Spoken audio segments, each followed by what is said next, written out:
There's this girl that lives in my uni halls. We're not roommates, but we are flatmates. We are both 19 years old.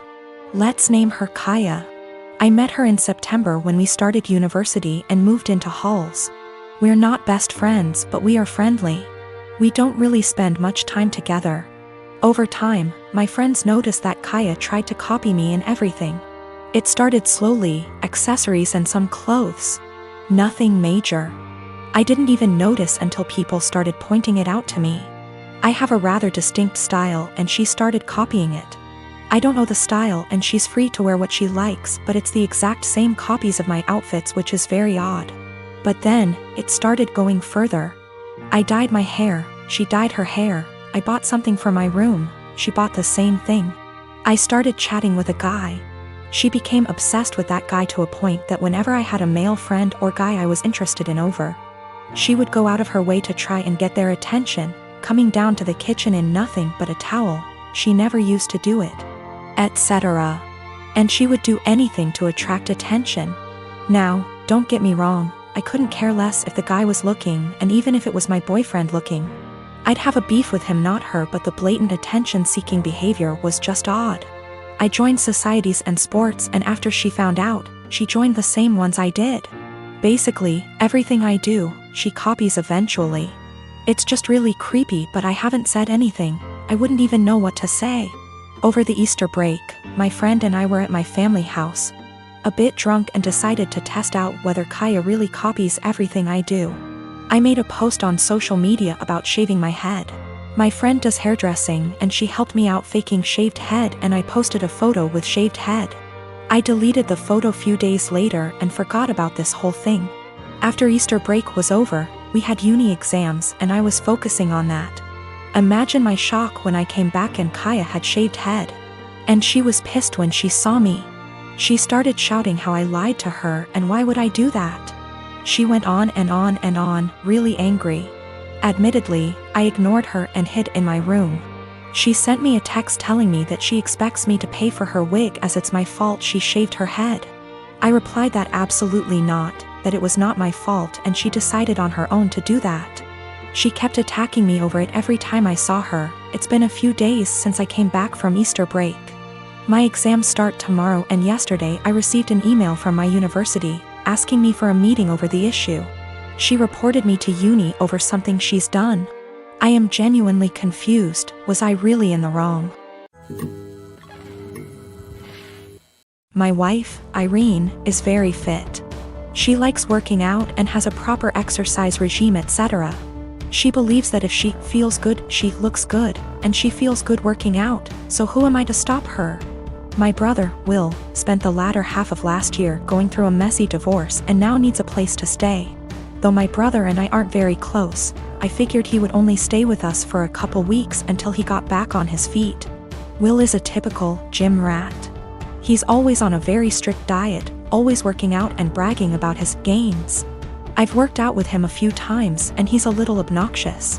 He's always mad at you if you don't work at his pace and is always trying to correct your form. He's a pretty fit and muscular guy, but I don't like to exercise with him. Will has been pushing Irene to work out with him because, according to him, she won't be able to keep up with him. Irene mostly just shrugs him off with a laugh and tells him she would love to work out with him. Irene works out in the mornings, 3 times a week, and then does a run in the evening.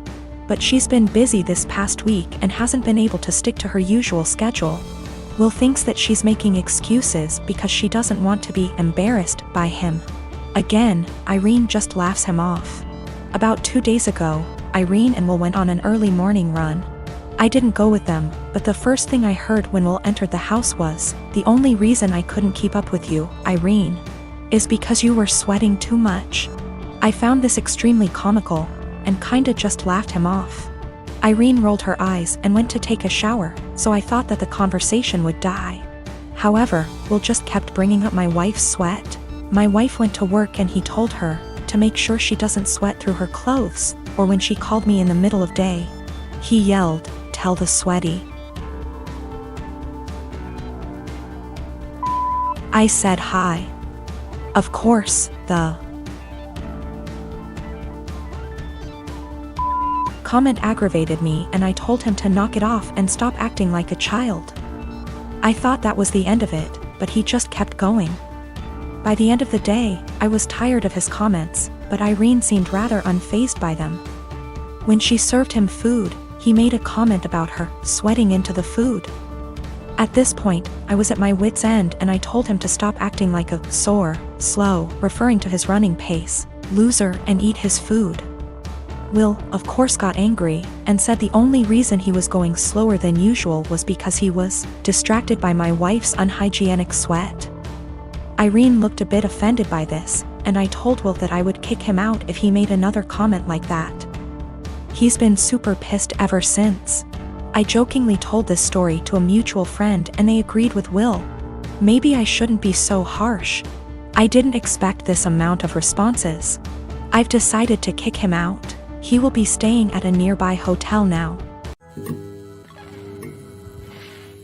My partner and I want to be married, but we don't care much for the idea of having a wedding. We wanted to elope, but my mom has been telling me since I was 16, and had never even had a boyfriend, that she wanted to see me get married and she would basically never forgive me if I eloped. I do like the idea of my family being there to celebrate with us, but I hate the idea of spending money we don't have on this huge party just so that our relationship can change in nothing but name and legal benefits. And for various reasons, it doesn't make sense for us to wait until we can afford a wedding to get married.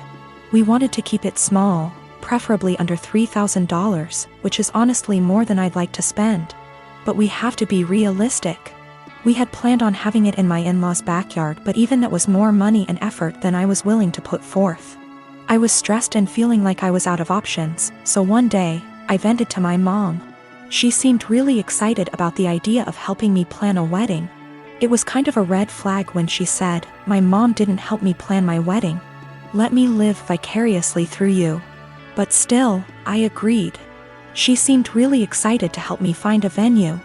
I was not excited, because I have not been excited about one single step in the wedding process and I just want it to be over. About a week later, I found out that this really great park in our city, that my partner loves, does weddings for an extremely small fee. I emailed the event coordinator and found out that the date we want is available. I told my mom, and her reaction was, "So I guess you don't need my help finding a place, then?" And every time I talk about it, she says the same thing. She has always talked about how shitty it is to guilt trip someone, but I feel like that's exactly what she's trying to do. I honestly can't tell whether or not I've done something wrong. Like, I'm not sure if I implied that I would only get married in a place she helped me find. I don't feel like trying to take action on my own wedding is that great of an offense, but I can tell she's upset. I want to make her feel better, but at the same time, I don't want to change our plans again just so that she can feel involved. My cousin, Jake, got outed about 4 or 5 days before his 18th birthday in the summer. His parents, my aunt and uncle, made arrangements for him to be sent to one of those awful camps that claim they could cure him. A kid in his community was forced to go and came back and was clearly not well, so Jake didn't want to go. Jake ran away from home and jumped from one family house to another. His folks didn't file a missing person report because they didn't want to look bad to their neighbors. They just told them that he went to that camp willingly. He disappeared in the middle of October and turned up in my city a week later. After making sure he was safe to bring home, my wife and I allowed him to stay. He didn't want me to tell the rest of the family for a while, because those people at the camp keep showing up to take him. I made sure to talk to a lawyer, who assured Jake that they cannot take him. 3 days ago, he told his parents he was here. A few hours later, those damn camp people showed up, but they were unable to take him. My family has been blowing up my phone for the last 2 days, angry that I didn't tell someone sooner. Well, Jake didn't feel safe yet, and still doesn't. I wanted to make sure he was ready. Still, even those that want to protect Jake is upset with me for hiding him. I figured I wasn't the for hiding him from my more narrow-minded family. It was those that really wanted to help Jake that made me feel guilty. They were all scared out of their minds and wanted the peace to know he was okay. I felt bad for not telling them. Though I am sure they wouldn't had turned him in, I felt bad because we were working on keeping him safe. Also, we got a lawyer who got the police on the lookout for those camp people in case they try anything. Jake is not going out alone until we are sure he is safe. We are looking on how to get his paperwork, like his birth certificate, here because no way he trusts his parents to just hand them over. My granny-in-law is talking to some people that could help.